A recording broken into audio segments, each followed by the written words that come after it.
Producer Jeff, Go are you ahead. live? You're good. We are live. What's up, everybody, and welcome to episode 15 of the Game Room Podcast. I'm your host, Rome, alongside my co-host, Dev. How you doing tonight, Dev? Hey, what's up? And we also have producer Jeff here on the ones and twos. Producer Jeff, how are you doing tonight? I'm doing excellent. Thank you for asking. Okay, sounds good.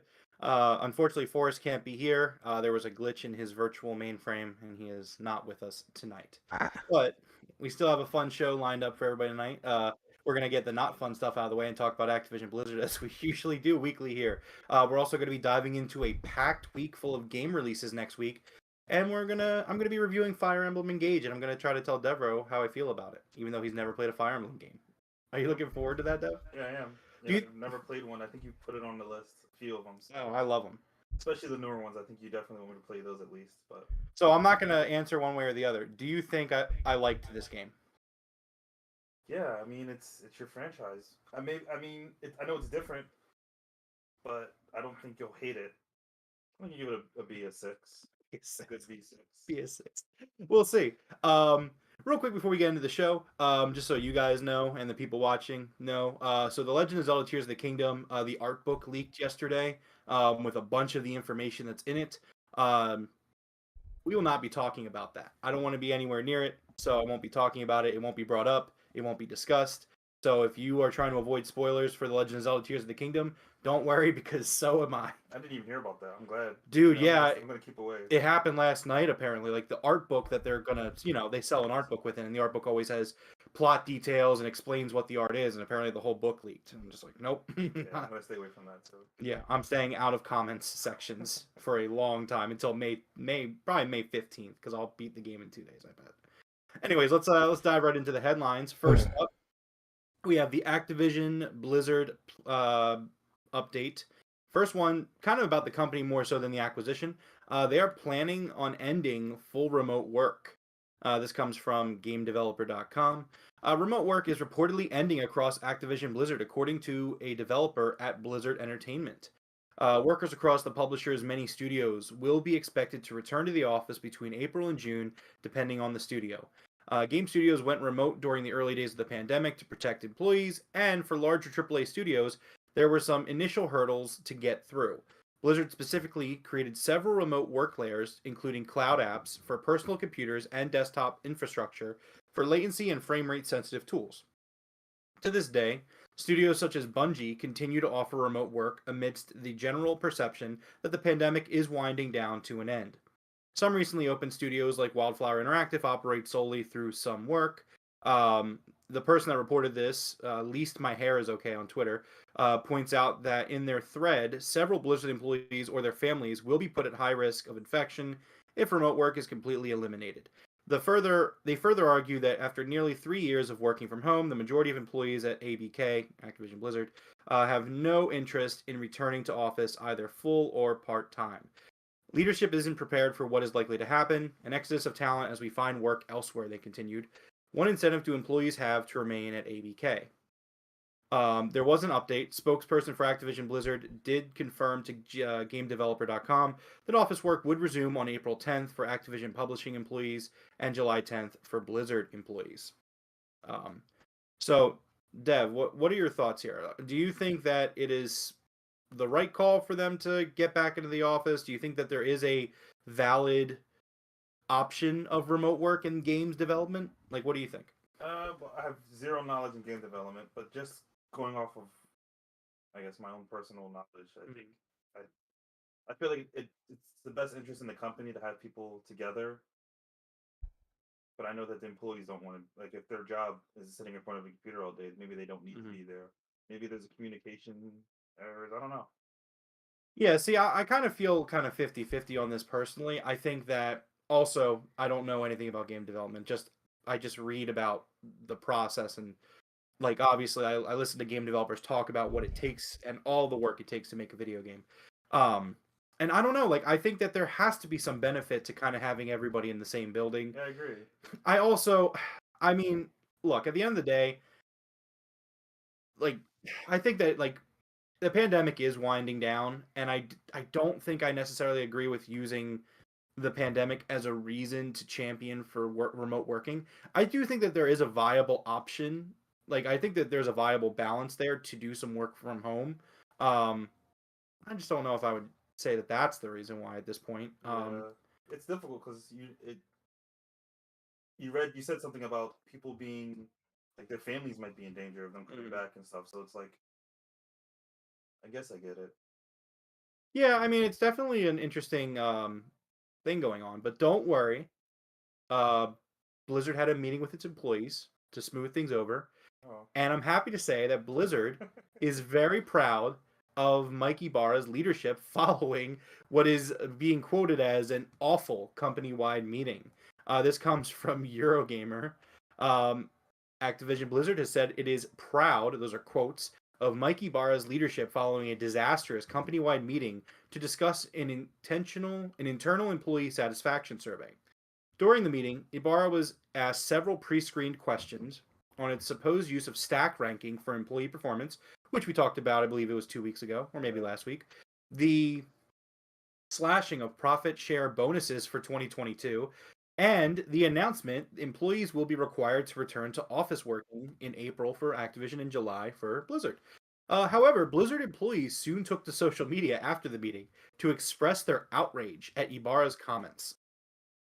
As Game Developer reports, Blizzard is set to slash profit share bonuses down to 58% across the company.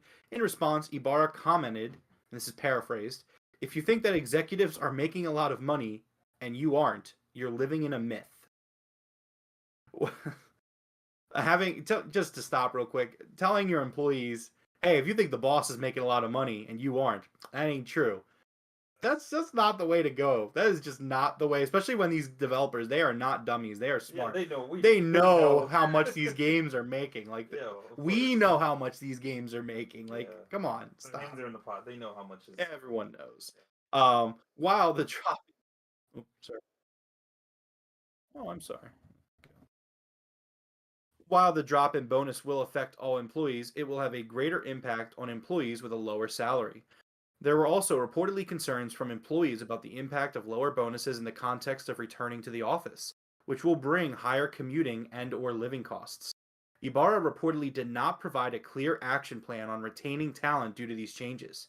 Though elsewhere, Blizzard stated it would be opening new offices in unnamed locations to act as hubs. Ibarra did respond, "At the end of the day, we want people to be happy, and if decisions about being happy don't align with where we're going, and you won't be happy, then you'll have to do what will make you happy," which basically says if you don't like it, quit. Yeah. I've heard that exact statement before. It's like, if you're not happy with things are going, you got to do what's best for you. Yeah, that's just not, it's not great.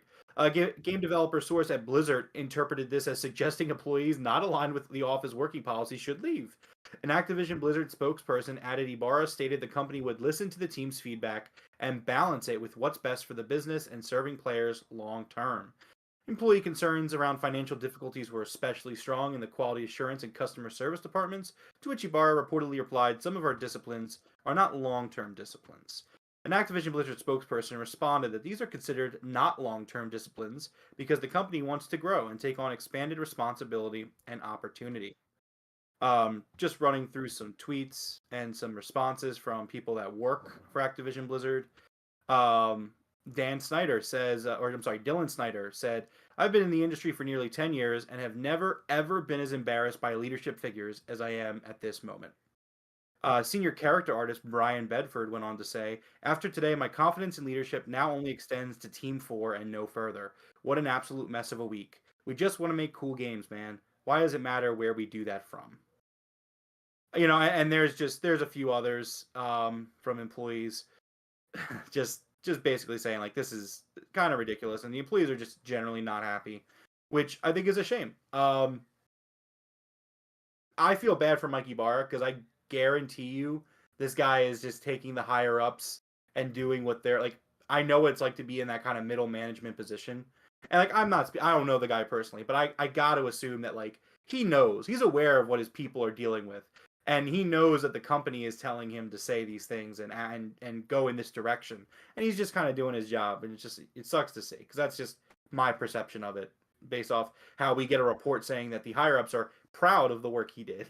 Like, you know what I mean? Yeah. That's the where like, okay, this guy clearly isn't part of their circle. And that's why they're proud of him for doing what they wanted him to do. That sucks. It does. Next up, and this is just kind of the icing on the cake and the point of it. Bobby Kotick is reportedly remaining at Activision Blizzard if the Xbox deal falls through. Bobby Kotick, as reported by IGN, is going to stay on as CEO of Activision Blizzard if Microsoft's bid to acquire the company is blocked. This came from unnamed sources in a Fox Business report and spotted by GI.biz. He's going to the quote is, Kotick will absolutely remain in the gaming giant to run the company. And so, like, just all these things are happening at Activision Blizzard. We talk week in and week out. And it's like, this is why they should not be left to the way they are right now. They just should. But I mean, also, like, he's not getting in any trouble. Like, he's not getting the punishment he deserves. Like, even after the acquisition, he's going to get a slap on the wrist and he's jumping out of there with the golden parachute. Yes. I agree, and I understand that. I think that at the end of the day, you got to look at it from the perspective of, like, it's a lesser of two evils. I would rather get this guy the hell away from game employees. I would get this guy out of the company. If you got to pay him, I mean, like, that's just what it is. Like, you're gonna have to pay him to get him out. But I would rather pay him and never hear from him again, as opposed to, like, him be here for the next 20 years. You know what I mean? Yeah. Like, I want the employees to be treated better. I want the company to make better games, and I think getting rid of Bobby Kotick should be a priority. Moving on to the second headline, which also ties in with the Microsoft Activision Blizzard acquisition. Microsoft is reportedly planning its last-ditch effort to defend its Activision acquisition. They are apparently meeting with EU antitrust officials this week in a bid to save its Activision Blizzard deal. Reuters is reporting that Microsoft's last-ditch meeting will take place tomorrow on February 21st. It comes as EU regulatory issued a formal warning over the deal, and just days after a UK regulator warned of harm to gamers over Microsoft Activision's acquisition. And on a slightly interesting note, and take this with a grain of salt because it doesn't necessarily mean anything, but there are rumors flying around that Sony execs are meeting with Microsoft to discuss Call of Duty. It's based on private jet data showing a Sony jet flying to Seattle recently. Again, take this with a grain of salt because, yes, Microsoft is based out of Redmond, Washington. That doesn't necessarily mean anything. I mean, Bungie, which is owned by Sony, is in Seattle. Like, take it with a grain of salt, but it definitely is making the rounds that it could be that Sony knows it's on a losing battle and it's going to have to start kind of doing what's best for its gamers and playing nice. Let's go over to the chat real quick. We got the Day Trading Doge is here. Hello. And TJ is here as well. How you doing tonight? TJ? How you doing tonight, TJ? All right. Dev, are you tired of us talking about Microsoft? Oh, yeah. I'm always tired of this. I know. I can't wait till it's out of the news. Like, yeah. It can't wait. But it's part of the news, and we're here to report the news, so we're going to keep going. Anyways, moving on to our third headline of the week. Atomic Heart composer Mick Gordon donates his fee to Ukraine crisis appeal. So Mick Gordon, he worked on the excellent Doom and Wolfenstein soundtracks. Did you play Doom? No. That's on our list. Yeah. Dude, Doom. I know about the music though. It's so good. Yeah. It's so good. Mick Gordon is a freaking genius, man. This guy is a mastermind. He's just like Doom music is from the 2016 Doom and the more recent one, Eternal. Yeah. It's just fucking dope. Like, for a lack of a better way to put it, it's just amazing. TJ doubts that Sony is meeting with Microsoft. No incentive at this point. I can understand that. Again, grain of salt on that. Anyways, so Gordon, who composed Atomic Heart's soundtrack, says he has donated his fee from Russian developer Munfish for his work on the shooter to stand in solidarity with the people of Ukraine. Gordon's announcement comes not long after Munfish was accused of harvesting data from Russian state authorities, something which the studio denies. Yeah, I feel bad for Atomic Heart because obviously it's going to have this stigma against it. The studio that developed this game, they are Russian. They are located in Russia. The reviews kind of came out pretty mixed bag. This game gives me some hardcore BioShock vibes. So I want to hope that this game does well, and Mick Gordon worked on it, so that's also just a big plus. But it's really great to see Mick Gordon knowing that there's an issue here, just donating his entire pay from this to the Ukraine crisis. Yeah, I think it's great. It's really cool. All right, moving on. Is that a game you're gonna play anytime soon? Well, so it comes out on Game Pass tomorrow. Yeah. I want to say yes. Okay. Like that's definitely a game that's going to be in my scope. I finished Fire Emblem. Currently working on something else right now. Don't know exactly what's next for me, but Octopath comes out this week as well, so I don't know where I'm going to be with that. I might try to pop a few quick games in though, because I know Octopath is going to take me time. Moving on, headline number 4: Civilization 7 was officially announced this past week by the studio Firaxis. Firaxis Games officially announced the new game and that it's in development. Revealed alongside the announcement that former COO Heather Hazen will be the new studio head, Firaxis didn't confirm whether or not it would be the 7th game in the mainline series, or if it would be a spin-off in the vein of Civilization Beyond Earth. I'm thrilled to have this opportunity to carry on the studio's storied legacy, beginning with the announcement that Firaxis is in development on the next iteration of the legendary Civilization franchise, said Hazen. I'm lucky to be working with some of the best developers in our industry, and we have plans to take Civilization franchise to exciting new heights for our millions of players around the world. In addition, we will continue to support Marvel's Midnight Suns with post-launch content and explore new creative projects for our teams. Civilization's a franchise that I haven't really gotten to play much, Dev. Now that I have a gaming PC, I think I might play this one. Jump in. I don't see why not. A lot of good stuff. I've heard so many good It things also about it. feels like a U game. Like it just feels like a game that you would be into. Yeah, I mean, I definitely agree with that. I think that it sounds like a fun game, and I'm looking forward to it. Yeah, this is kind of funny. Producer Jeff here. Somebody is playing Civilization 6 in the house right next to me. It's funny. Let them know that the next one's coming out. All right. Well, Civilization 6 went on sale for $5, so they just bought it. So. Oh, dope! Look at that. Yeah. Speaking of which, it's on sale for $5 on Steam. Get it now. There you go. If you want to get ready for the next one, do it. All right, moving on with our 5th headline of the week. Crystal Dynamics and Eidos Montreal are expected to release 5 AAA games by March 2028. Lars Wingfors, the CEO of Crystal Dynamics and Eidos parent company Embracer, provided an update on the group's pipeline of AAA projects during a quarterly earnings presentation last Thursday. He defined AAA games as titles that have over 100 full-time developers at the peak of their development phase. I think that's actually a really great way to define a AAA game. Okay. Like, I actually thought that was, like, no one's ever really sat down and been like, this is what a AAA game. Yeah. I think that's, like, add a discussion about budget, and, like, that's what a AAA game is. If you have over 100 people working on your game, and you have a budget of, like, a decent amount of money, which you would have to have 100 people working on your game, that's a great definition, I think. Just wanted to kind of note that. But they must also have notable or significant marketing budgets. So he also goes on, they have to have a notable budget. So there you go. It's great. And if the development work is paid for by an external partner, Embracer must also have a notable economic upside.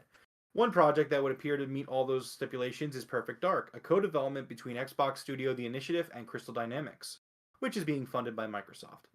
Another is the upcoming Tomb Raider game, which is being published by Amazon. It was recently claimed that a new Deus Ex game was in very early development at Eidos Montreal, and that studio was working on a new IP as well, collaborating with Microsoft on Xbox games, including Fable.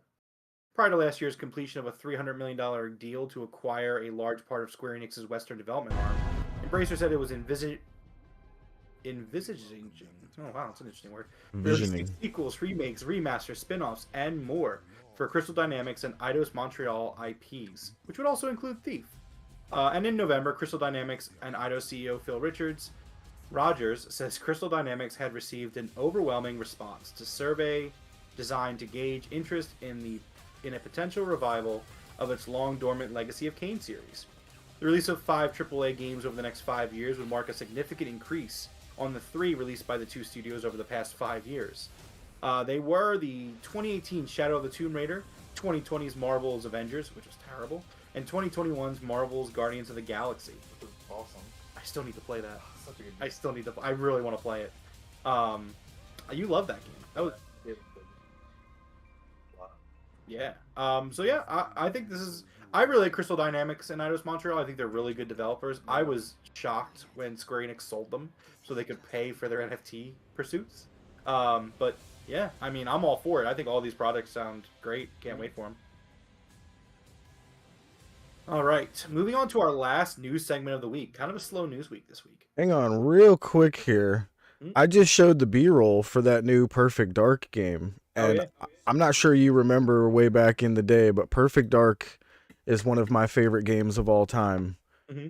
That looked really good, and they showed a whole bunch of little hints of Oh yeah. all the stuff from the first game. Oh my god, I'm so excited right now. Oh yeah. I remember that announced trailer. We were I think we watched that show together. Yeah, We were so hyped. Yeah.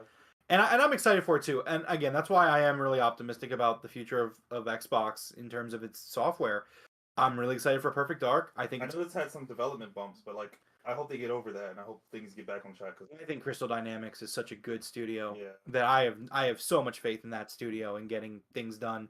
Um, and yeah, just between that and Fable and just all the other stuff that's going on right now, it's like how can you not be excited? At that point, you're just a hater if you're not excited for future of Xbox. I mean, obviously we still need to see them, but I can't help but think that like Xbox is such a huge entity. I can't see them just being like, yeah, we're not gonna put any of these games aren't going anywhere. But anyways, on to our final headline of the week. There is a major Pokemon Scarlet and Violet patch coming this month. It's kind of hoping Forrest was going to be here tonight to kind of go over these with him because I know he still plays the game daily. But Nintendo has announced a major patch coming to Scarlet and Violet later this month. The update, dubbed 1.2.0, aims to fix dozens of problems that have plagued the game since their November launch on the Switch. Some of those problems include the game force closing, Pokemon not appearing properly in the Pokedex, random characters showing up during battles, and more. So let's run real quick through these. Feature adjustments. Additional functionality will be added for Pokemon boxes. From a Pokemon summary, players will be able to change nicknames, markings, held items, mark or ribbon related titles, as well as being able to reorder moves, have Pokemon remember moves, have Pokemon forget moves, or use TMs. Players will be able to swap out held items by pressing the Y button, which I would have loved to have had that. Players will be able to select all boxes while moving Pokemon or items in the party and boxes view and hold items menu. When in battle team view, Pokemon in your boxes that are assigned to a battle team will now have their icons displayed in a darker hue if those Pokemon are members of the battle team that is currently being displayed. The news screen will be displayed when you connect to the internet from the main menu, just as when connecting to the internet from the Poke Portal. Bunch of bug fixes for Terra Raid battles. A bug that can prevent an opposing Pokemon's Terra HP gauge from properly reflecting done by certain moves. Bug that causes all your Pokemon on your side to faint at once despite their HP. A bug that can temporarily prevent a player from entering any input into the game. I've dealt with all of these. That's why I hate Terra Raids. A bug that causes a communication error when someone connecting to a Terra Raid battle sees a different Pokemon. A bug that may occur that causes players joining a Terra Raid battle from the search screen to be brought to a Terra Raid battle against a different Pokemon. A bug that causes Terra Raid crystals to not appear for a set amount of time. Battle stuff. Type matchups against Pokemon that have fainted will no longer appear when selecting a move. Something about Zoroark. Some stuff going on with that. The stats of Dundansno. Okay, interesting. Pokemon terrestrializes after using Destiny Bond and then faints. The effects of Destiny Bond will fail to activate. This is a bug and will be fixed. I never actually dealt with that. Let's see. Just trying to run through for important bug fixes. I mean, they're going to fix the game forcibly closing at certain locations. There may be a reduction of Pokemon and people displayed in certain towns or in the wild. That's actually kind of concerning. When a Pokemon that is not a part of the Paldea Pokedex is obtained through a link trade, it is displayed as being registered to the Paldea Pokedex. This is a bug and will be fixed. Actions that can cause main characters' expressions to not change until the game is closed and reopened. I didn't even... Yeah, wow. A bug occurred for some players after Ranked Battle Season 1, wherein visiting the Ranked Battle screen immediately after their season's results had been calculated caused a communication error right after these players received the rewards. Following this error, players were unable to participate in any further ranked battles. This will be fixed. Pokemon you caught comes back to you from another player through link trade. It may not listen to your commands in accordance with what is written in the profile app. This will be fixed. A bug is preventing the Pokedex from displaying additional entries, such as shiny or Pokemon that were received through surprise trade from players that play in a different language. For Pokemon species that were already registered in the Pokedex, this will be fixed. Objects such as Pokeballs may be displayed in certain locations of the field unintentionally. This will be fixed. Passerby will no longer be displayed during certain battles and take place in towns during the main story. I actually like that. That's a bug for people to just be walking by in the background and Pokemon to be there. I don't know. I hope not. That's not a bug. To me, that was a feature. I liked that. Maybe it's like walking through the middle of the battle. Yeah. It's just that's true. And then other select bugs are being fixed. Some notes: they are planning further features and bug fixes not listed in the patch notes. Updated contents are subject to change. So they're making the game better, and I think that's awesome. It sounds like a huge. It was a huge patch. Apologies for kind of stringing my way through that. I was trying to keep that as relevant for everyone as possible. But that's cool. That's cool. It's happening. It is. The Doge said, "Finally, finally." I still love the game. I think that makes the game better, though. I'm happy for the game to get better. So that's it for the news headlines this week. Again, kind of a slow week. Forrest picked a good time to be out. Let's dive into the new game releases for this week, where on the flip side, it is a completely packed week of game releases, mostly in parts of the PSVR 2, but we'll get into it. Starting tomorrow, coming February 21st, Aqua R comes to PS5, Xbox Series, PS4, Xbox One, Switch, and PC. Atomic Heart is coming out on PS5, Xbox Series, PS4, Xbox One, PC tomorrow. That's also coming to Game Pass. I'm very excited for this game. I hope I get to play it soon. Like a Dragon Ishin comes out tomorrow as well. PS5, Xbox Series, PS4, Xbox One, PC. For those not aware, the Yakuza franchise rebranded to Like a Dragon. So this is the next Yakuza game coming out. Now we're going to run through a bunch of the PSVR 2 releases, because these all released on the 22nd, the same day as the console itself, or I guess the headset itself. After the Fall, Alter Breaker, Cities VR Enhanced Edition, Cosmonius High, Demio, Digimon World Next Order. That's coming out on Switch. That's not a PSVR 2. Drums Rock, Dyschronia, Chronos Alternate, Fantavision, Firewall Ultra, the Gran Turismo 7 update, Horizon Call of the Mountain, which I've heard decent things about that. Yeah. I would want to play that. Same thing with Gran Turismo. Oh, yeah. Really good too. Yeah, It's kind of fun. Do you know what that game's about? Because Call of the Mountain is the name of one of my favorite songs, so I'm kind of interested in the game, and I know zero about it. The reviews, I don't know a lot about the story, but the reviews are telling me that it's a VR experience that mostly has you climbing a mountain. Ooh. Yeah, Okay. so I haven't heard too much. I know there are some fighting stuff in it. There is some fighting stuff, but yeah. it feels like the tech demo for the VR headset. Yeah, I think so. A lot of the reviews are saying like, oh, the combat's great, the battling's really great. You have to climb a mountain though, and take that with what you will. So like some people are gonna love it, some people are gonna hate it. But like Dev said, I think it's mostly kind of a tech demo for them. Gotcha. Job Simulator, the 2050 archives, coming to PSVR 2. Jurassic World Aftermath Collection, Kayak VR. I actually saw footage of this today. It's literally just kayaking. Oh yeah, people love it though. Yeah, sure. Yeah. Kazuna AI, Touch the Beat. Moss and Moss, Book 2. NFL Pro Era. I really want to play that.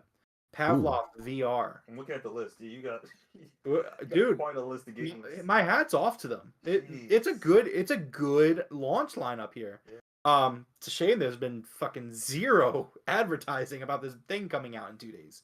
Pavlov VR, which also looks really good. It's like a shooter, like a multiplayer first-person shooter. I've played a few of these games we can talk about after you. Oh, sure, yeah. I would love to hear it. Pistol Whip.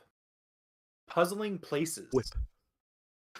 Resident Evil Village gets its VR update. I really want to play that as well. Res Infinite. Song in the Smoke. Star Wars Tales from Galaxy's Edge. That's another one. That would be a day one purchase for me for my VR too. Synth Riders, Tentacular, Tetris Effect, Connected. Because man, when I think of VR, I think of Tetris. Like what? Like that's ridiculous. Like that's a bit much. I'm sorry, that's a bit much.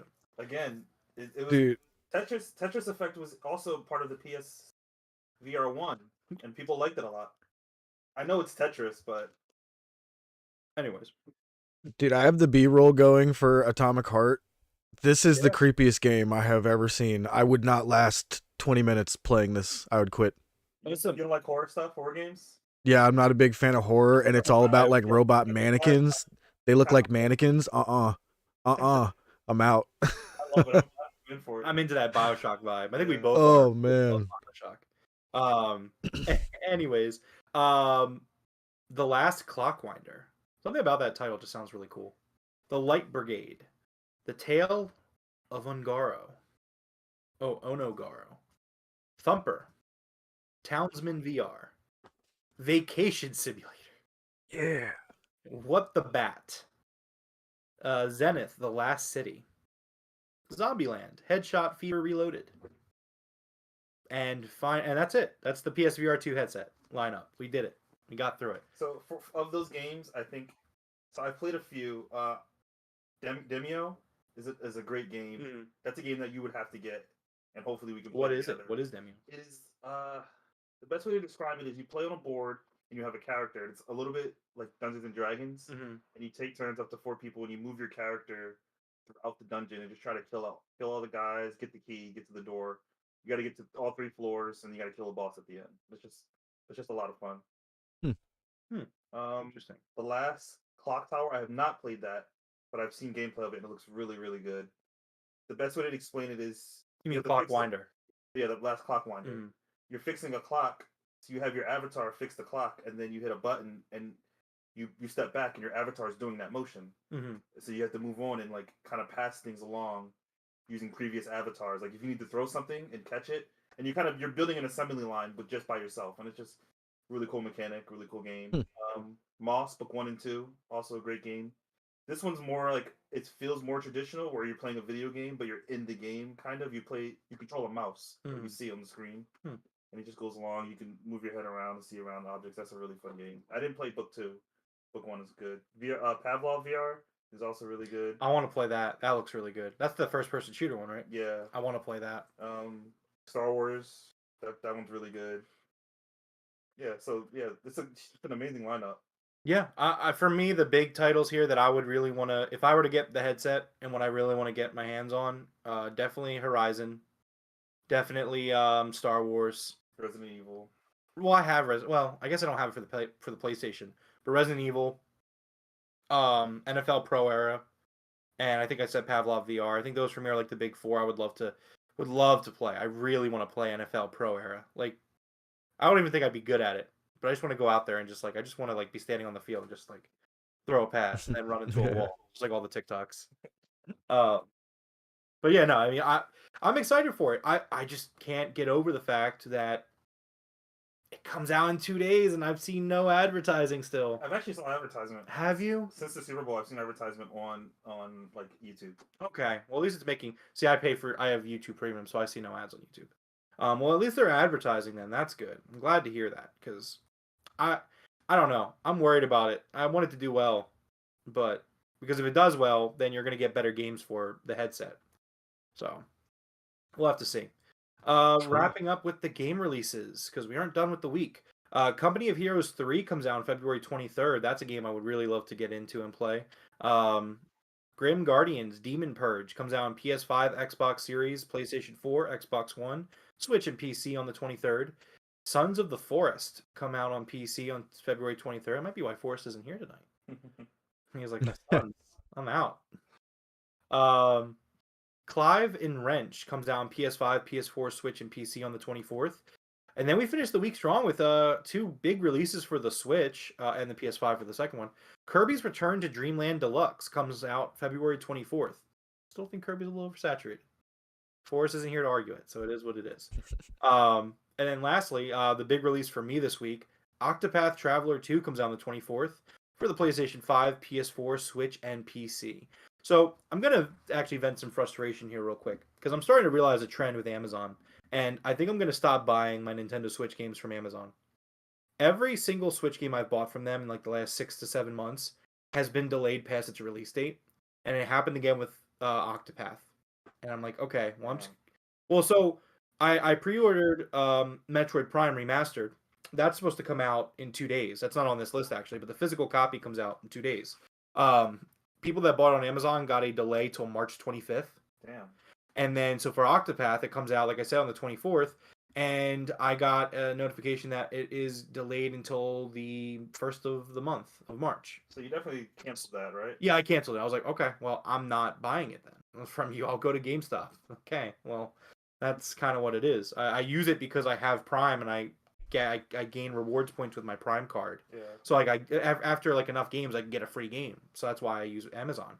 I guess for games you're not waiting to like I know Octopath Traveler is a game you're going to play immediately. Most likely, yes. So I it's guess very for likely. games that you aren't going to play immediately, I guess that's fine. You know. Well, even the Metroid one, I'm not happy about that because I really want to play it. So like that comes out on the 22nd. When I go to pick up Octopath, I might try to grab a copy at GameStop of Metroid as well. Okay. Because I really want Metroid. But that's going to do it for the game releases of the week. Dev, so pick a game. What's your pick of the week here? It could be a VR game. It could be a non-VR game. You know, what would you say you're most excited for this week? I'm going to have to say The Last Clockwinder. From what I've seen, the gameplay of it just looks like a really fun game. It's gonna be a game that I play in the future, for sure. All right, cool. Jeff, did anything come out to you? Anything speak to you this week? The Blood Bowl 3 thing. That's Okay. Well, is that the NFL game, or what was the NFL game? NFL Pro Era is the NFL. NFL Pro Era. I was thinking the NFL game. I was looking at Blood Bowl 3 and I was like, oh, that sounds like a crazy NFL game. But no, yeah, the NFL one. Blood Bowl. Yeah. Remember Blitz? Blitz was awesome. Blitz was cool. Yeah, no, I would love to get my hands on that game. We talk about it all the time, just like because we watch the videos of people playing it and stuff, and it's just like that just looks like fun. Yeah. Just to be like on an NFL field and you're just like throwing passes and stuff. I need to try VR one time. I've never actually put a VR headset on. I want to know if I'm one of the people that gets sick from it, because if not, that would be really fun. You're going to get sick. It's one of those. It's first time. Yeah. First time. They say that you got to eat your VR legs, which is very true. Like, it's something you build up over time, but you're going to get sick playing certain games. Not every game induces motion sickness, but yeah, it's tough. We'll see. So the first time that I just realized something really funny that I might as well mention now. So Jeff did a cardinal sin because I'm actually looking at the video right now for the first time tonight. And so Jeff put Link standing over Hyrule from Breath of the Wild in the center of our video.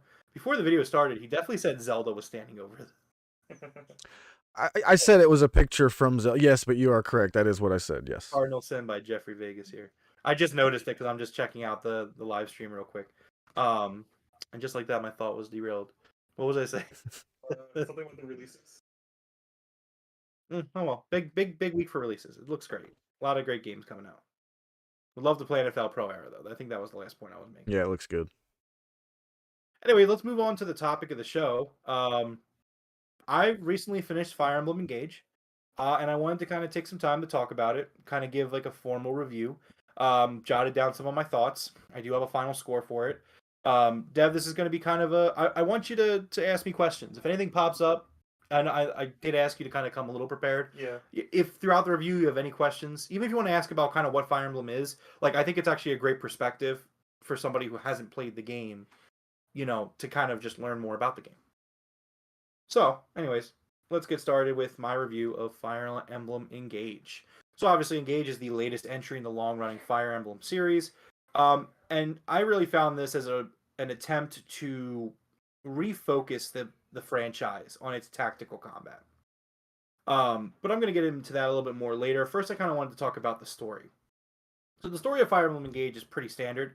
You play as a character named Alir, who is trying to collect these 12 rings known as emblems, while trying to stop the evil Fell Dragon from getting the 12 emblems first. This story contains some good twists for me, and it has kind of this side-swapping character thing that Fire Emblem's known for. You kind of run into some enemies along the way, and you're like, that's a cool character. I would love to play with that character. And eventually they do jump sides. So there's a little bit of that going on there. I do think the story falls a little flat in some places, especially when compared to the narratives of the previous two games, Fates and Three Houses. I have a question about that. Is it this game associated with those games in any way? Is it like a same universe? Is it like a... So it's kind of tricky. It's the same. So I'm going to get into it when I talk about the emblems. Okay. So it's a great question.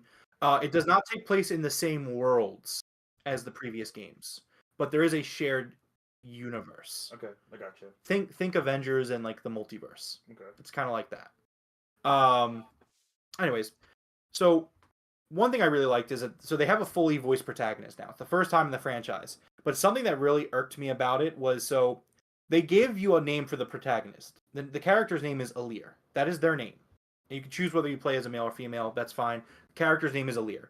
And we know that in the canon, they will be known as Alir moving forward because there are characters in this game that from where they adopt that canon name that they were given. And they do this annoying thing in the voice acting where when a character is talking to the protagonist, even though the subtitles include your name, the voice actor does not mention the character's name because you're able to change your name in the game.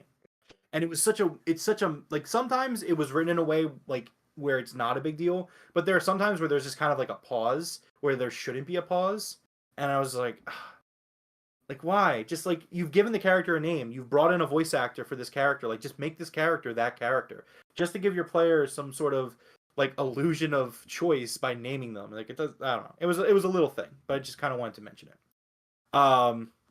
For me, well, really for the game, the biggest addition to Fire Emblem Engage are the emblems. So emblems are heroes from past Fire Emblem games. These heroes are attached to the rings that I mentioned earlier, and they can basically be given to any character, in which case the emblems sync up and pair up with those characters. Emblems can increase their bond level with characters, which unlock great passive skills. Emblems also give some minor base stat boosts. Emblems are also able to lend linked characters their powers and engage, which is where the name of the game comes from. Engaging with an emblem allows characters to use a once per level special attack, which can really save your ass when you're up against the wall. And it also allows characters to use a special weapon linked to that emblem. And I thought this was really cool because it offered a new layer of strategy to Fire Emblem, in a sense that you can either choose to assigning your emblems. You can either let's say there's an archer one, and I don't really want to give spoilers who's in the game and who's not in the game. There's an archer one. You could give that archer emblem to an archer character and make them a better archer class. Or you could look at your knight class, your general class, who is a slow axe user, and say, I want to be able to give them a bow when they engage. And you can really multi-purpose your units. And I just thought that this was a really, really awesome addition to the game. And I think emblems are a great way to include past characters and honor the history of the franchise while delivering some fan service to fans of the series. So to kind of answer your question, these emblems, they are basically the main characters and the heroes from all the previous Fire Emblem games, these 12 characters. And they aren't that character, but they are a version of that character. It's kind of hard to explain unless you play it. But it's basically like these characters are all in different universes, which is so somewhere in that multiverse, all these Fire Emblem games have happened in the same, you know what I mean? Okay. Canon. But so yeah, I love the emblem feature. Each emblem adds a paralogue side mission for each emblem. These paralogs are levels from that hero's game. So it's just really cool, and it's a really nice way to kind of reward returning players. During these missions, number one, the layout of the mission is the same as that hero's game, one of the levels from that game. You kind of learn a little bit about that hero's story. They don't go into too far into detail, which I think is a really nice touch, because if you're a returning player, you know it, and you're getting that satisfaction of, I know what he's talking about. I know the battle that he's talking about. And if you're a new player, they set it up and they explain their stories in a way where they don't really give things away to you. They're just kind of telling you, like, this was a time in my life that I had to deal with this struggle. And as a new player, that would fascinate the hell out of me and make me want to play more of these games. And then also the little thing that I really loved, I would almost describe the emblems being in this game as the same level of care that they give Smash Brothers characters coming into Smash Brothers. Each of these paralogue levels, they have a medley from that Fire Emblem's game as its level music. And just Really, really nice touch that really adds a lot of nostalgia for a returning Fire Emblem fan. But still really enjoyable in its own right if you've never played a Fire Emblem before. Okay. So that's the emblems. Some other stuff I kind of wanted to talk about. Exploring the battlefield. So new to this game, after you complete a level, you can actually explore the battlefield that you were on. This game also does a fantastic job at converting the overhead map into the animations of combat. So what I mean by that, Dev, is have you seen enough Fire Emblem to know it's kind of like a grid based? Yeah. So when you go into combat, it brings you down to where those two fighters on the battlefield are fighting. And in past games, it just kind of brings you down to like a generic battlefield. This game has it completely mapped out where you zoom in and like let's say you're fighting between a building and a wall in that square. In the video, in like the combat cutscene, you are fighting next to that house between the wall. And I thought that was a really, really awesome touch, and it's a great attention to detail. I'm watching the B-roll that Jeff has up, and it looks. I can see what you mean. Yeah, it just kind of zooms in, and it's the exact same spot on the battlefield. Yeah, that's really cool. It's so cool. Like I noticed it after like the second level, and I was like, "Oh wow, look at that." So in terms of exploring the battlefield, it's really nice that they mapped this battlefield out. However, the post-level exploring felt like such a missed opportunity to me. Because so you can go around the battlefield, you can kind of talk to your allies, have a lot of one-sentence dialogues, which doesn't really go anywhere. You can kind of scavenge some items. You can actually adopt animals and bring them back to your hub world to get more items. But that's about it with exploring these battlefields. I just felt like there was a lot of opportunities left on the table, if that makes sense, where it's like exploring a battlefield after a war zone, like you could have done so much more with that. Like you could have had like maybe meet new characters on the battlefield who are like or have civilians hiding, which they do have some civilians, but it just felt like a missed opportunity. Kind of a minor gripe there, but just something I think that they could definitely build on. Really cool idea they could build on moving. And then so my next part of this game, the big thing, other than the emblems, is the hub world, the social aspect of this game. It's called the Somnial. You could do things like having a meal with allies, using the shops, have a stable of animals, like I mentioned earlier, maintain your emblem rings, and collect items. Next to the emblem themselves, this is Fire Emblem Engage's biggest change. So in the last game, Three Houses, it was really two games in one. You had the social aspect, and then you had the tactical combat. And basically the way Three Houses worked is you would spend an in-game month at the monastery, at the academy, preparing yourself for that month's mission. And while it did kind of become weird at some points in terms of like, we need to go take care of this. And it's like, okay, we'll take care of this at the end of the month. It had two games to it. The social aspect where you're at the school doing all these things, building these relationships with your people, all this stuff. And then you would go and do the tactical combat. And I felt like why I love that game is because both really worked together hand in hand. Intelligent Systems developer of this game clearly made a big attempt to focus more on the combat. And I think that they make a huge mistake here in the sense that they stray way too far in the opposite direction in terms of the social elements in this game. Fire Emblem, the two biggest things about Fire Emblem, you can ask fans, and they might have some differing opinions, but generally speaking, it's solid, awesome tactical gameplay with amazing character development. In Fire Emblem games, fans love these games because the characters. There's so many of them because of the nature of the game, with it being permadeath, which you can turn off, which is always really nice. But you form bonds with these characters. These characters are so well written, and the way that they interact with each other is usually so well done. And Three Houses kind of took a step in the right direction there, where it made it even better. And this game really takes a step back. They make a conscious effort to shift the focus back to combat. For me, the social activities in this game, they feel like they barely matter. Activities aren't rewarding, and they just don't feel worth the time for me. Like I said, Three Houses was great because it felt like two games in one that each benefited from the other, and that's just not the case here. The gameplay loop was one for me that changed over time because I tried to play it the way I played Three Houses, which is, all right, after every main mission, I'm going to go in, I'm going to go to the hub world, I'm going to talk to everybody, I'm going to do every activity I can do, I'm going to get my support ranks up, which is the bond between characters, and then I will be ready to go into the next battle. Halfway through the game, I was just like, why am I even in the hub world? This isn't adding anything to the game. The support ranks, which for me are like the most important thing, they aren't going up very fast. Like, it just felt like a waste of my time.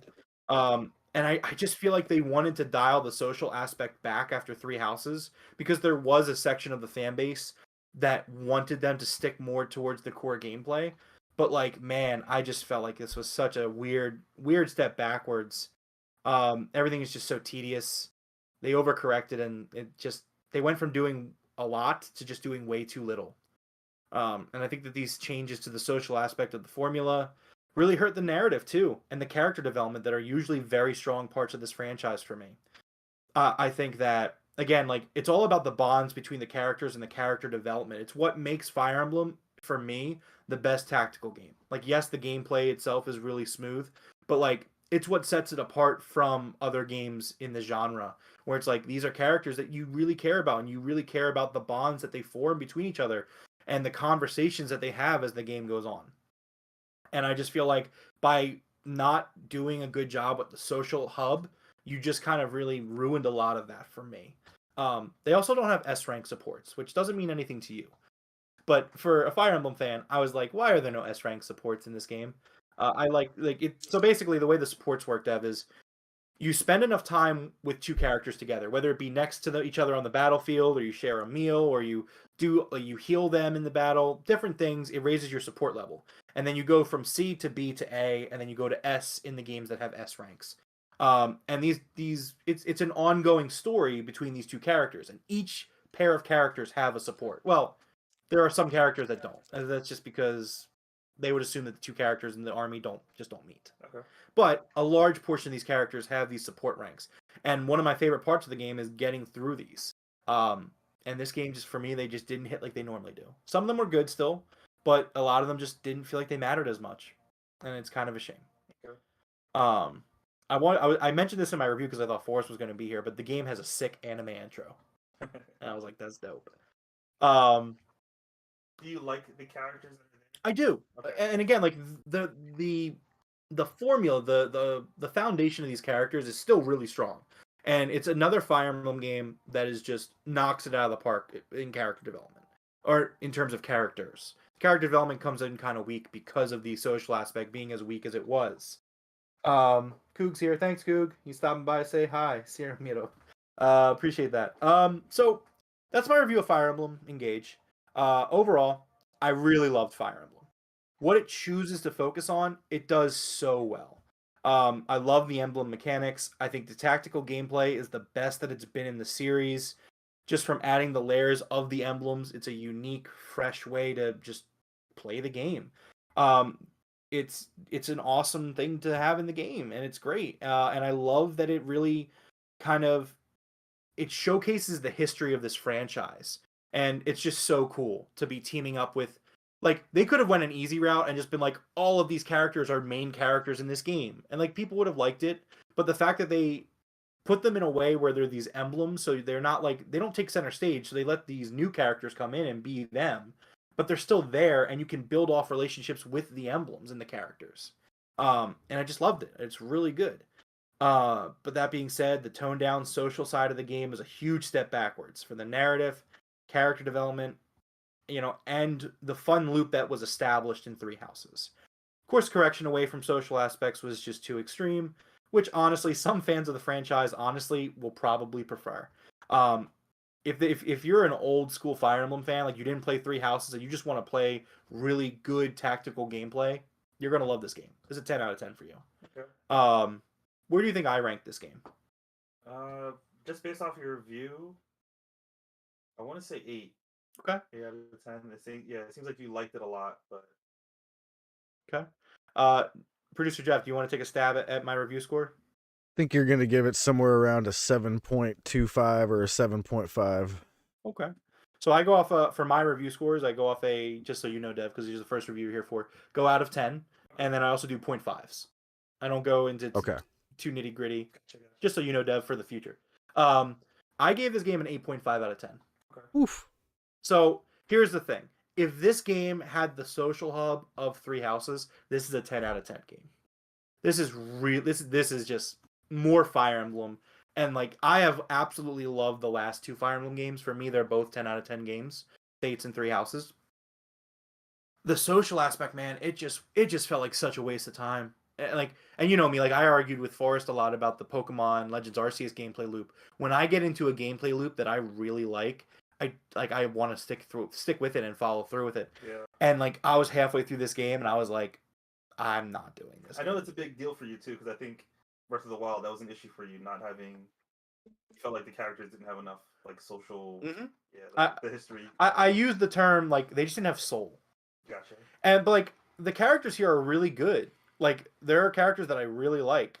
You're just not attached to them like you were previous characters. It's not even that. It's more so me looking at the bonds between them. Like there are still support conversations that I enjoy. I just feel like the past game, 3 Houses, kind of spoiled me, and probably other fans too, where it's just like you go from spending so much time off the battlefield with these characters. You know, you really learn about these characters to kind of just being like, oh hey, look who it is on the hub world. It's Jade, the knight, which I love Jade as a character. She's an awesome character.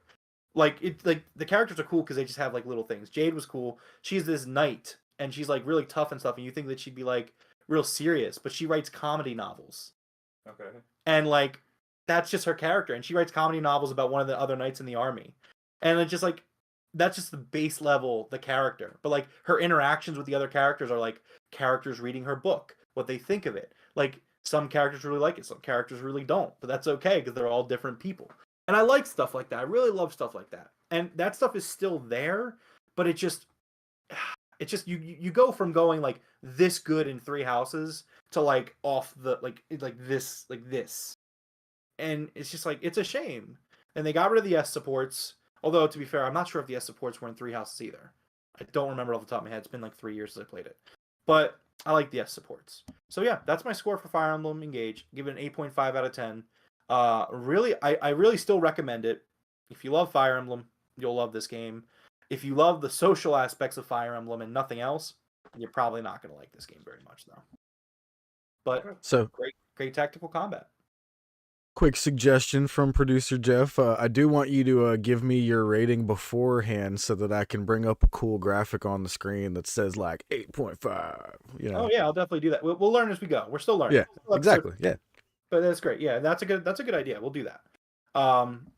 So yeah, that's pretty much it. Do you have any other questions for Fire Emblem Engage or anything at all? Maybe the smaller stuff. Like, did you enjoy the music? Yeah, music was really good. I like I said, I really got a kick out of the paralogs when I went into them, which is the side missions for the emblems. Mm-hmm. And it's like, I was like, throwback music, right? Yeah, like, but it was a redone medley of it though. Yeah, so it just again like. If you love Fire Emblem, if you just really love Fire Emblem, like there's a lot here for you to love, and there's a lot of respect to the past. I don't want to give a spoiler, but like so I won't. But there was one thing there was like at the end of the game where they could have went a little bit above and beyond, and they just didn't do it. But I don't want to spoil. But other than that, it was just so well done. Okay. Is there anything else we missed? Any other questions? No. Okay. I think we were good. All right. Well, that's it, guys. Pretty quick episode this week. There was not a lot of news going on in the headlines, and obviously Forrest wasn't here to babble on about Terror Raid battles and Kirby and 6 out of 10 being a B, you know. But Forrest is okay. He'll be back. He'll be back next week, hopefully. But anyways, anything else gaming-wise that we didn't cover you want to touch on or anything like that? Okay. I'm excited to see maybe some I just wanted to new releases, or these VR releases at least. Oh, yeah. Cool. I just wanted to say, Microsoft, the ball is back in your court. So, yeah, I mean, I think they should just do what they have to do. Throw in 20 or 30 years, like it just. Yeah. Again, I think 10 years is fine. 10 years is plenty. I do think 10 years is not enough, especially if you're planning on doing it for like if you're planning on keep it there anyway. Add another 10 years. It's it. Like you know what I mean? It's not forever. 20 years is a long time, but it's also probably not a will. lot in company sense. To be honest, they probably will. Yeah, I think we're gonna get some new. I think it may be a bold prediction, but I'm just going to go there. I think this time next week we're sitting here doing the podcast and there's a significant update on this. Okay. Yeah. I Nice. I feel like that. It's just fingers crossed that it just I mean, if you have Microsoft meeting with Sony, well, or the other way around, reportedly, you have Microsoft meeting with the CMA this week. Yeah, there's some deals being there is talking going on this week. Course.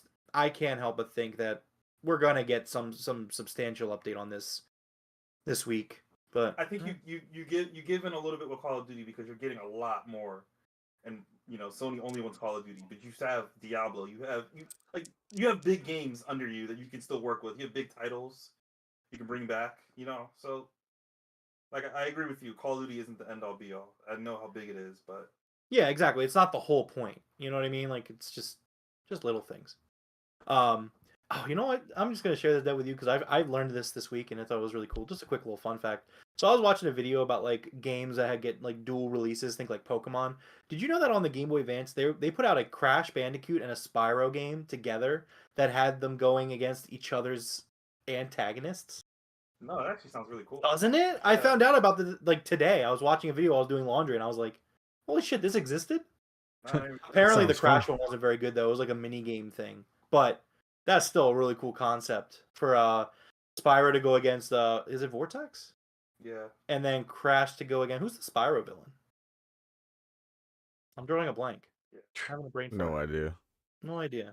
But regardless, it's a cool concept. It's a really played cool Spyro concept. When I was like 12. That Activision could do. Activision would own Spyro and they would own Crash Bandicoot. Yeah. Bring back Guitar Hero. I want to get you, me, Forrest, and Austin, our friend Austin, in the room.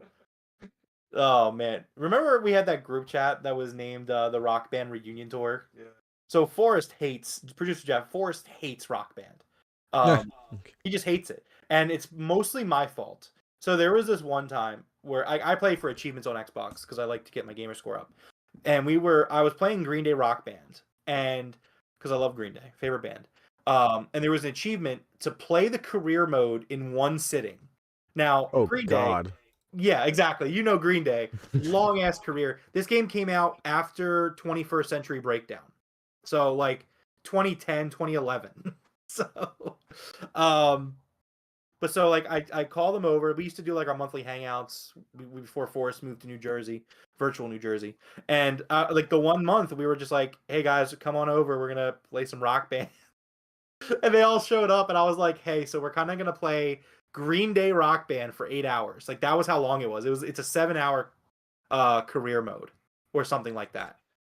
And like, I'd have been like, "I'm gonna kill you." To be fair, best friends. You guys stuck it out, and to this day, I appreciate it to know it. I enjoyed it for like the first 4 months. Well, that was the thing. Like, Austin loves Rock Band, so Austin had a great time the entire time. So did I think I played drums. Yeah, you played drums. Yeah. Well, yeah, because Green Day's got a great drummer. Trey Cool's really good. But, like, Forrest was playing guitar. Because I was like, I know this. Right? He was playing bass. Because I know the song. So I was like, I'll do the singing. It's fine. And Austin likes guitar. So, yeah, Forrest was playing the bass. And he was like, at the end of it, he's like, I fucking hate you. Yeah. He was done like 2 hours in. He's like, all right, guys. So we always joke, Jeff. We always joke, like, hey, we're gonna have a Rock Band reunion tour. We're going to get the band back together one day. And we're not going to... We're not going to. My favorite part of Rock Band is the episode of South Park where Cartman sings Lady Gaga. Oh my god, dude! It was my ringtone for years. Yeah, I remember that. That was great. But so yeah, every now and then we joke about it, like, hey, come on over. We're gonna lock you in a room and play Rock Band. That's awesome. Man, good times. Anyways, that's been episode 15 of the Game Room Podcast. Thank you to everyone hanging out with us here tonight in the chat. Thank you to the Doge, TJ. Thanks to the Coog for coming in for a few minutes. Hit that like button. Subscribe on the way out. Go check out some of our other videos. If you like pro wrestling, we talk about AEW, Dynamite, and Rampage with our weekly review shows. We also talk video games every Monday night here on the Game Room Podcast. We also try to get some of the videos out in clips for you guys. We did a Pokemon tier list. Go to our channel and check it out. It was a pretty fun hour. It got pretty dicey at some points. Yeah. But that being said, follow us at our social medias in the description below. Do not follow Forrest on Twitch. He asks that we do not follow him. Don't follow Dev either. He's nowhere on the internet. Yeah. He's nowhere. Can't find me. You can't find follow him here. You're following him here. Come back next. Yeah, if you like Devroro, come back next week for more Devroro. But yeah, guys, until next time, we'll see you later, and we will see you Wednesday for the Dynamite review.